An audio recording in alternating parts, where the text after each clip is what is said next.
Hello and welcome. You're watching To The Point. Yesterday, the Cabinet cleared a stringent black money bill with tough penalties and rigorous imprisonment for people found stashing money abroad.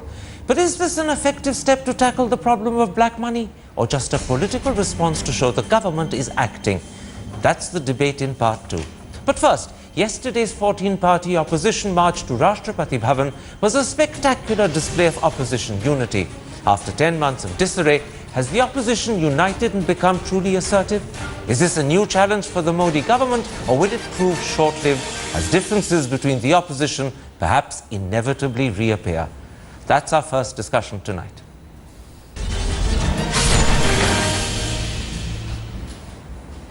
Joining me now to discuss the new strength and unity in the opposition is CPM MP Mohammad Salim, Trinamool MP Shaugat Roy, Congress MP Shushmita Dev, BJP spokesperson Sambit Patra, Samajwadi Party spokesperson Gaurav Bhatia, and the former editor of The Hindu, Siddharth Vardarajan.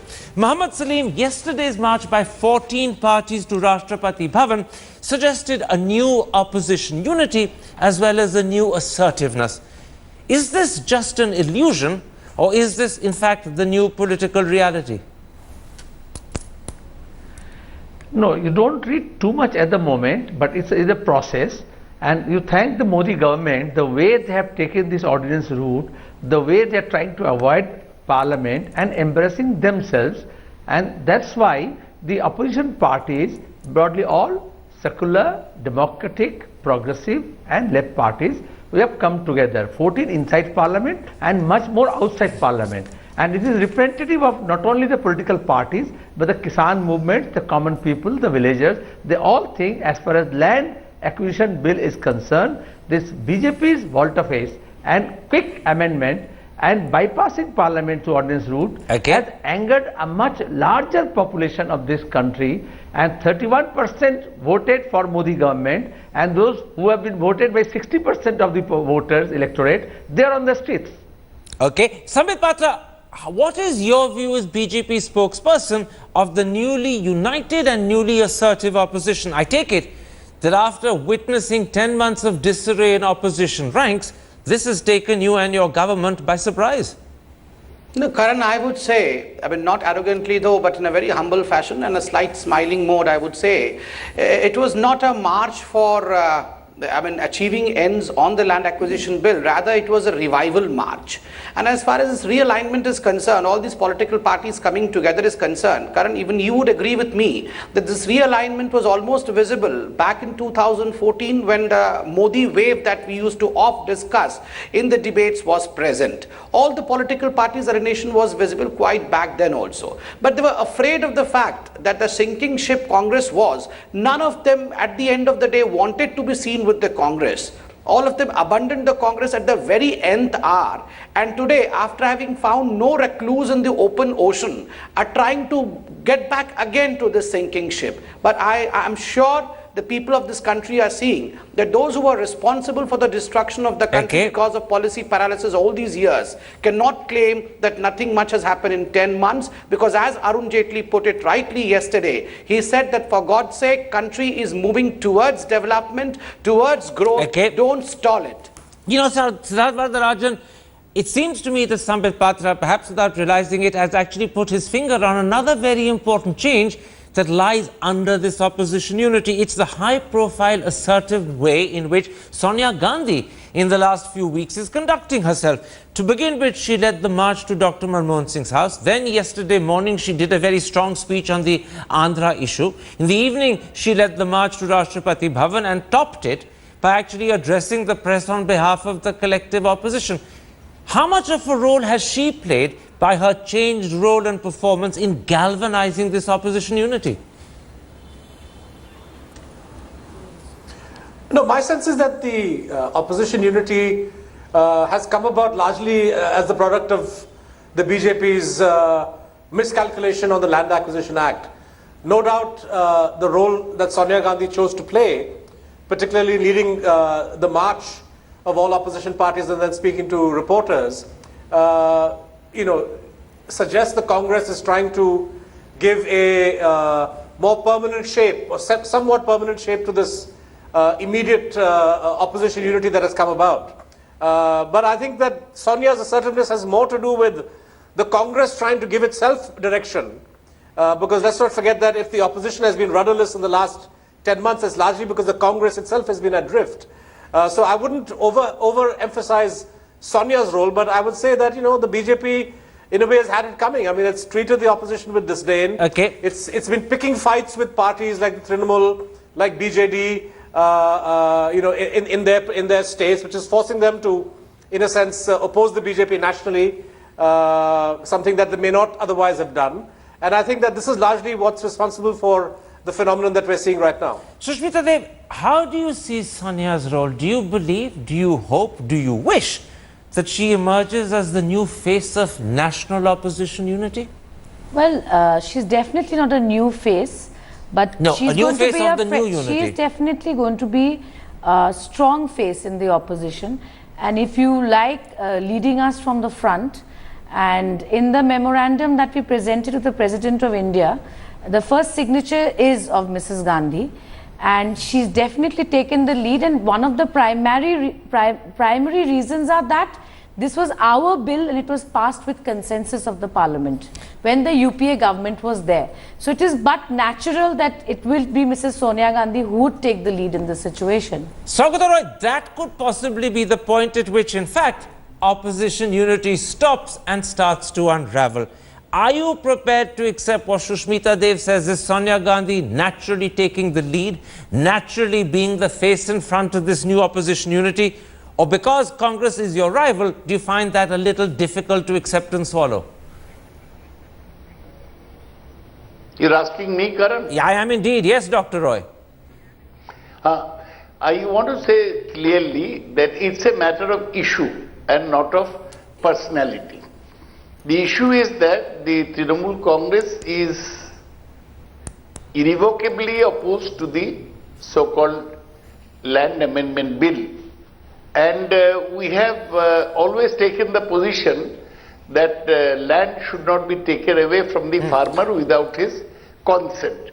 We are not even satisfied with the bill that UPA 2 brought, but we accepted it as a better compromise. Yeah. But actually, Now this the is not BJP about the bill. wants to take Tonight's away- discussion please. is not about the bill. Tonight's discussion is about the new emerging opposition unity. And the question I want to put to you, Dr. Roy, is this. Yes. Are you happy to be seen to be lining up behind Sonia? Do you accept her as the automatic, natural leader of this new opposition unity? Or do you find that hard to accept because Congress is your rival in Bengal? No, Congress is a minor rival in Bengal, and we have not let our antagonism in Bengal to come in the way of a national unity against the BJP's wrong policies. But I must say that Mrs. Sonia Gandhi, being the leader of a national party, has played a very nice and positive role. She spoke to all of us so that we joined. Even before and during the march and while presenting the petition to the President, she played a leading role. We accept that since she represents a larger party. It's not that we are merging our identity into her, but we are prepared to fight the BJP on issues like the land bill, on issues like BJP's communal politics. We are prepared to fight with the Congress. Our leader Mamata Banerjee has always made that clear. Even our antagonism with CPM in West Bengal has not come in the way of us marching with them. Okay, let me keep the answer short. I want to give others a chance. I'm going to put an identical question to Gaurav Bhatia. Gaurav, your party has 39 fewer MPs in the Lok Sabha than Congress. You have 53 fewer in the Rajya Sabha.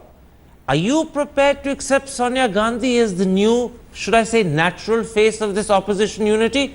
Or do you have a problem accepting that? No, Karan, I would first like to say, please understand how anti-farmer and how destructive this bill and the earlier ordinance was. But Gaurav, this is not about the bill. This discussion is not about the bill. This discussion is about the new opposition unity. Karan, let me just frame my point. I am saying that forgetting all differences, all political parties came together so that the interest of the farmers could be protected. And in parliamentary democracy, Karan, please understand, numbers are important. And everybody knows that in the Rajya Sabha, the political parties are greater in number than the combined strength of the NDA. And now on issues, I think if all parties have come together, it is a welcoming sign. The Samajwadi Party has been opposing this bill, and therefore it doesn't matter whether you say that Sonia Gandhi ji was leading and Samajwadi Party is supported. The collective effect was that the ordinance was also changed in the bill, and in future also, if anything is against the interest of the nation, that Samajwadi Party would not shy away from forming a consolidated force that can ensure that such anti-farmer bills or anti-nation bills are not passed in the upper house of the parliament.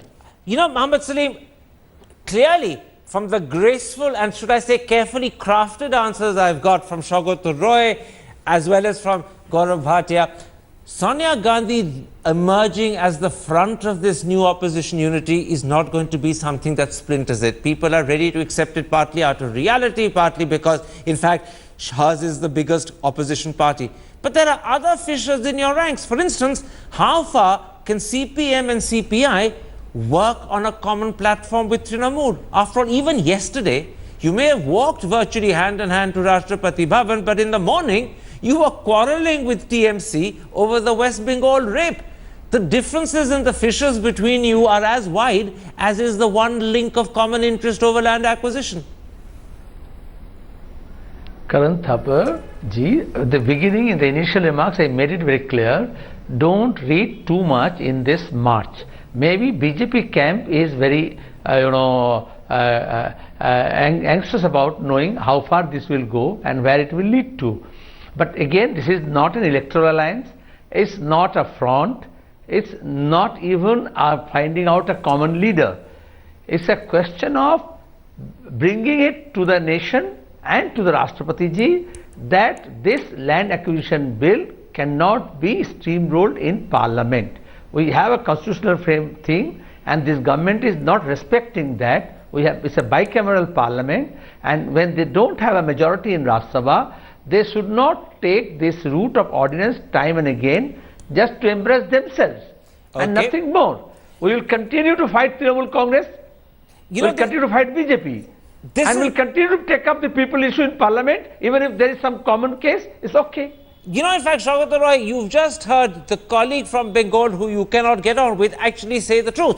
Don't read too much into yesterday's display of unity. And the truth is that even today, you chose as a party to side with the government in the Select Committee for the Mines and Minerals Bill, in the Select Committee for the Coal Bill. The Congress and the left, on the other hand, put in deliberate dissenting notes. So I put it to you, was yesterday's image of unity fraying this morning, and is it already coming apart at the edges?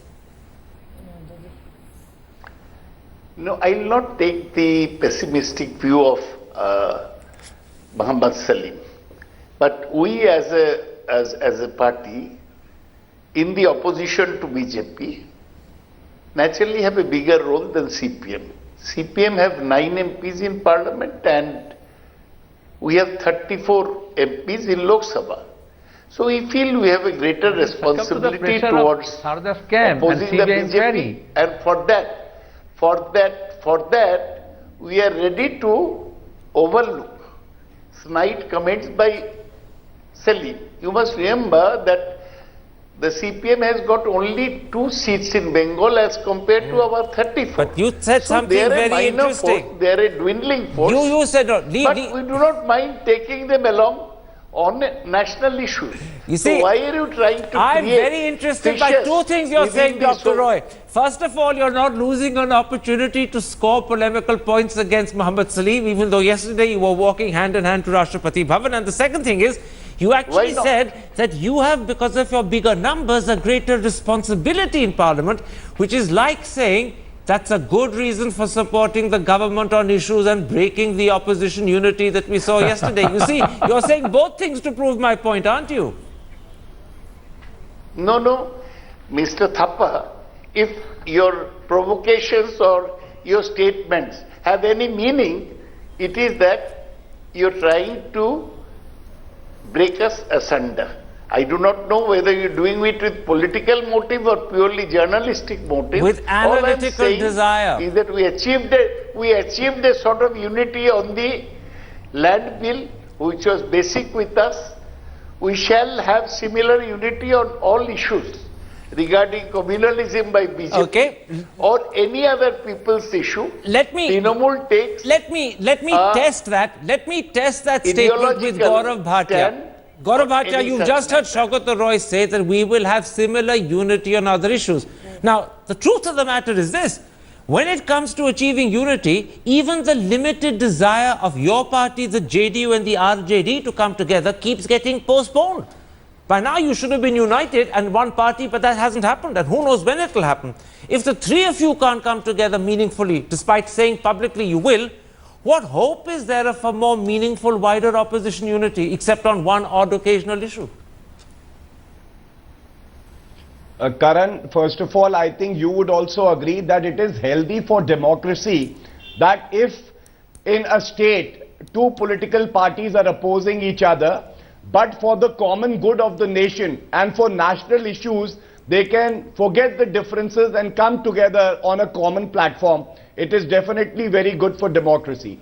Your example that three parties, JDU, RJD and Samajwadi Party and others can't come together and how long this unity would last, I think is a little misplaced, because please understand, a merger has a lot of issues involved.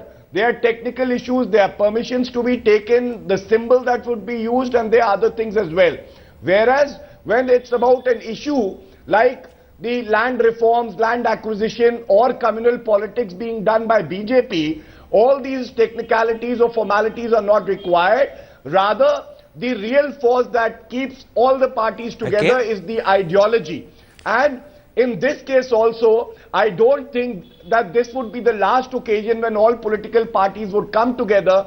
Another burning issue where the BJP has failed the nation is the communal politics that the leaders of the BJP are doing. And all parties in India have been condemning statements of the BJP, and very soon I think all parties would have to come together to ensure that the BJP leaders read the constitution and they do not make communal statements when they are holding such responsible posts. Let me test that by putting it to Shushmita Dev. The reason I want to question what you've heard from Gaurav Bhatia, and incidentally it echoes the confidence you heard from Shaukat Roy, is this, that each of the parties that joined with you yesterday at the state level is Congress's opponent. You fight SP in UP, you fight CPM and TMC in Bengal, you fight DMK in Tamil Nadu. So how lasting and real is this unity? It's a paper unity on a single issue for a specific period of time and a very limited period of time in Delhi. After that, this unity doesn't exist. The media saw a picture of 150 MPs working together and came to a glorious conclusion that is false. We never walked to the President's house claiming that we are going to have alliances beyond this issue. But on this issue, we stand united, and that's the stand that we've taken. This is perhaps one of the few issues, if not the only issue. Because it's a very important issue. Even on communalism, you weren't able to get together the same way. See, even on communal violence, we've repeatedly spoken in one voice in the parliament. This has come out in such a big way because we took a greater step and went outside parliament. But electorally, it's going to be a different thing. But on this issue, which is the greater interest of the farmers, I think we will stick together right till the end. Samit Patra, how much heart do you take from the fact that although there was a display and an impressive display of unity yesterday as they marched to Rashtrapati Bhavan, the fissures and the differences between them, very cleverly stressed by Trinamool MP Shaukat Roy, who lost no opportunity to make polemical points against Muhammad Salim and also to say that because of his bigger numbers, he had a bigger responsibility. Those are the fissures that actually, I take it, give you heart and give you hope that you can pick them apart one by one when you need to. No, exactly, Karan. I mean, the whole debate itself right now with only 4 people, they showed the fissures that they had. But while you were testing all the other spokespersons, I was forming a statement in my mind, and the statement is what you call as a line, that they all fell in line behind Sonia Gandhi, I think is a circle, not a line.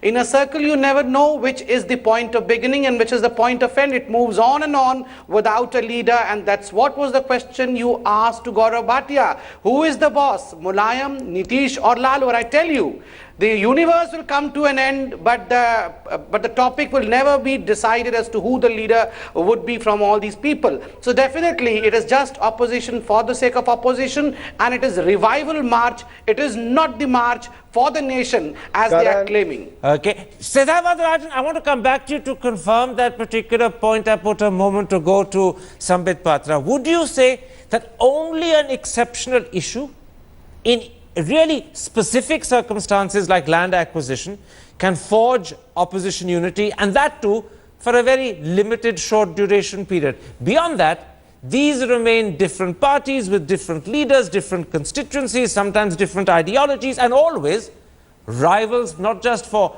votes but actually for public attention. And that's the area where the BJP can pick them apart.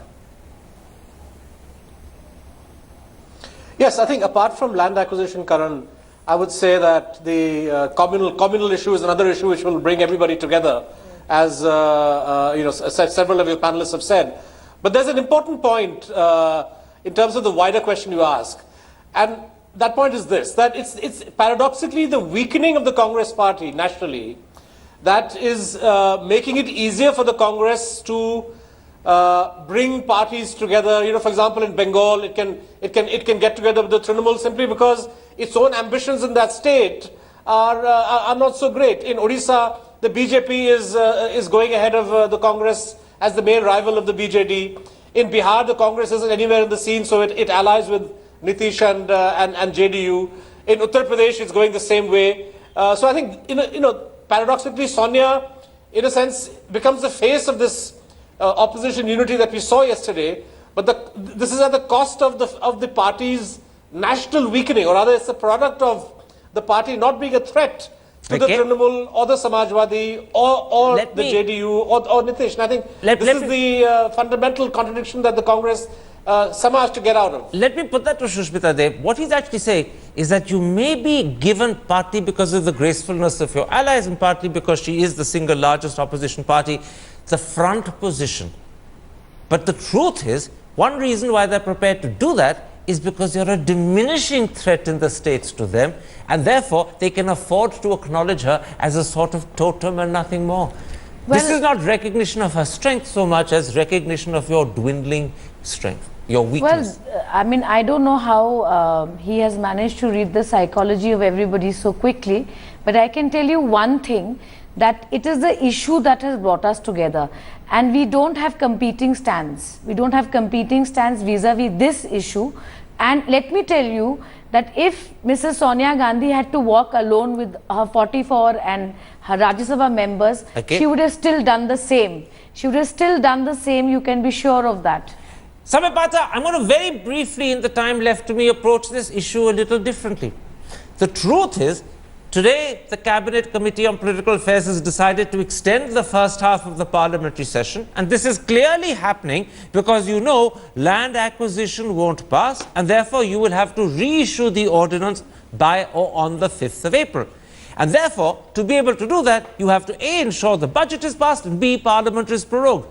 So however dismissive you may be of the opposition, their unity on this issue has derailed your government's original plans. They've scored a substantial victory because you're forced to rearrange the entire parliamentary schedule to accommodate the fact that they will not cooperate. No, what you see, I mean, what others, the parties who are participating in the march, what they see as a victory, we see as a defeat, in the sense that if you try to defeat a nationalistic cause, definitely it's a defeat. And what Mr. Arun Jaitley rightly pointed out in the beginning of the session, in fact, the arrogance of numbers in Rajya Sabha should not, in fact, stall the betterment of this nation. But it has. Having said that, I'll just tell you. But it has, and that's their victory. You may be right in saying that they're doing it, or you may be wrong in saying that they're doing it against national interests. No, but one thing has emerged. of that Congress is the interpretation. new regional But they've today. derailed your government's parliamentary plans. That's the strength they've shown. You can't No. deny it. No. There are constitutional methods by which things can move ahead within the ambits of constitution. No, Government Sambit, would it's not surely as look into easy as it. you think. You're talking about a joint sitting. The joint sitting is only possible Can I if throw one some of light three. on that, please? I'll come to you in a moment's time, Gaurav Bhatia. A joint sitting is only possible under 3 conditions. None of them are met. And there's an interminable delay they've imposed on you. Yes, Gaurav Bhatia, you want to come in. Go ahead quickly. Yeah, I think Sambit is missing the point. The will of the people is reflected through majority in the parliament. And if the bill does not pass in the Rajya Sabha, then that is the will of the people. And secondly, today the farmers are only asking one question. Which are the parties that are against the bill and which are the parties Fine. which are But- for but- the bill? And BJP would Yeah. realize its mistake But very soon when the we're farmers not would talking start about the bill, opposing the Gaurav party. Bhatia. We're talking about opposition unity behind this display we saw yesterday. So let's stick to that. Mohammed Salim, there's no doubt that in terms of derailing the government's parliamentary schedule, you scored as an opposition collectively. You embarrassed the government. But the truth is again this. Once parliament is prorogued, it won't reconvene till the monsoon session. Very possibly that's still 4 months away. And during that period, whatever success you've achieved by derailing the parliamentary agenda now, that success will have dissipated. So again, this is an important, significant little victory, but it will disappear very quickly. You are totally forgetting the people of this country. This march yesterday and the opposition unity is an indicator, the mood of the people. And in between the 2 sessions of parliament, even if it is prorogued earlier, the people will be there. And you'll see the mobilization of the farmers in the state capitals, in the districts, in the villages and the roads. And let the BJP find out what is the popular will. If they can't see inside parliament, they have to see it beyond. Now, let me pursue that point with you, Shaukat Roy, and I'm going to pursue it like this. A second problem is not just the time factor which will dissipate the unity. The second problem is that when parliament is prorogued, you folks won't even be in Delhi sitting beside each other. You, for instance, will be in Bengal, the Samajwadi Party will be in UP, the JDU will be in Bihar, the DMK will be in Tamil Nadu, and once again, you will be in your respective states, not together at the center, and therefore this threat or challenge that you pose to the BJP of unity will have once again evaporated. No, you are getting it wrong. We have formed an unity in parliament. Our purpose is to block the land bill in Rajya Sabha. To get rid of that problem, the government wants to prorogue the house and bring an ordinance again, because this ordinance will I said that a moment ago. lapse by April 7th. So, of course, we'll go back to our states after the parliament session is over, but ultimately the government has to pass the bill. So whenever it tries to pass the bill, there will be similar unity and similar blockage of their efforts to have an anti-people's legislation passed. Siddharth So Rajan. where is it disappearing? We are not giving up our opposition to... Rajan, do you accept the point that Saugata Roy is making, that although I tried to pick holes in this unity by suggesting it will dissipate with time, by suggesting that once parliament is prorogued and they go back to their respective states, there's no unity in Delhi? The real truth, as Saugata Roy says, is whenever the government tries to pass land acquisition amendments, that unity will always be there to check them. On this one single issue, and perhaps no more, the government is effectively, possibly checkmated until they can go for a joint sitting. Yes, undoubtedly. I think that they have underestimated the willingness of the diverse parties to take a stand on this. I don't know to what extent the BJP can play various levers, the CBI and various other factors to break down individual parties. But as things stand, it certainly looks as if, other than a joint sitting, they will not be able to get this through. All right, we are going to have to leave it there. No doubt the opposition has scored a small, significant victory by uniting to everyone's surprise on this issue. But will it be a unity that extends beyond this issue? That is the big question mark that remains hanging in the air. My thanks to all my guests for joining me.